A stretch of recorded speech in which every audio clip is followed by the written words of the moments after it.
Os países que formam os BRICS, Brasil, China, Índia, Rússia e África do Sul, reunidos na África do Sul, na cidade de Durban, tomaram algumas decisões, avançaram em algumas decisões bastante importantes. Por exemplo, decidiram criar um fundo de 100 bilhões de dólares para o socorro mútuo dos países em caso de necessidade de liquidez, em caso de falta de recursos externos para cobrir as contas, o balanço de pagamento do país.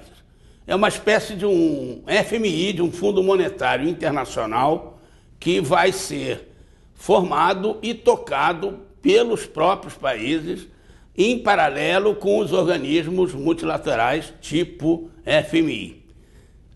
A coisa está pronta, os presidentes dos países que chegarão para a reunião amanhã devem sacramentar o que os ministros de Finanças, de Fazenda dos países membros do grupo dos BRICS terminaram hoje, e é possível que de fato saia do papel esse fundo, que é bastante importante. Mais importante que isso é que avançaram as negociações para a criação de um banco dos BRICS. E aí é uma espécie de banco mundial, que é um banco que trabalha em investimentos de reconstrução e de construção, especialmente de infraestrutura nos países do mundo todo. Seria, então, um banco mundial dos BRICS, esse banco que está previsto para ser fechado, finalizado em 2014.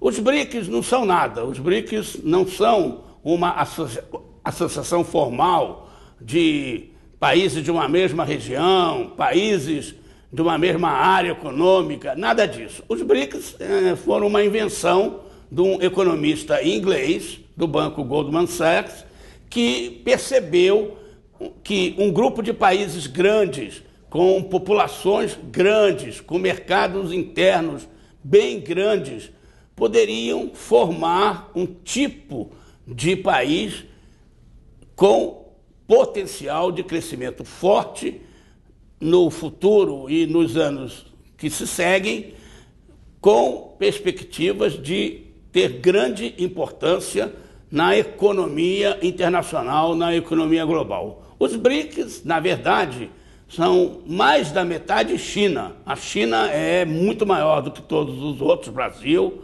é um pouco maior do que a Índia, maior do que a Rússia e certamente maior do que a África do Sul.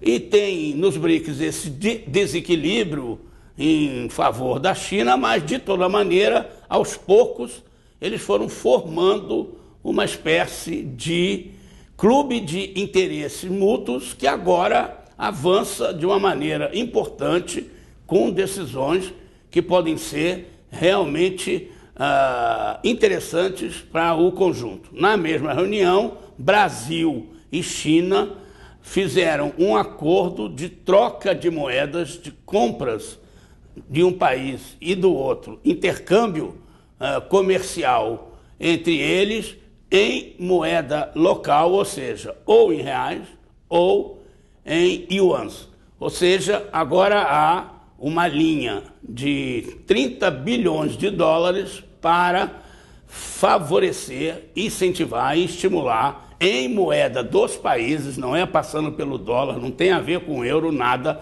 em moeda dos países, o que facilita muito as coisas.